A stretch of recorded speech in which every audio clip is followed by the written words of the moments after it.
паміж Молодечной, паміж Сморгоней, правильно? Так? Так. Ну, я так отчуваю, только один я ведаю, да, Дима? Да. Ага. Ясно. И это пока, покуль все тверозаешь.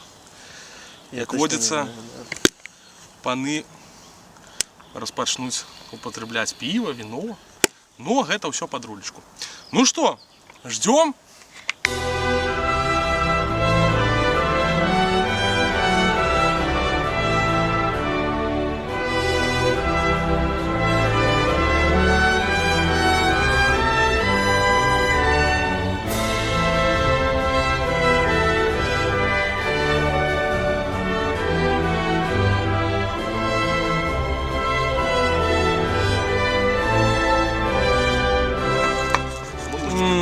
Хлопцы, гэта нешта, оно гарячае.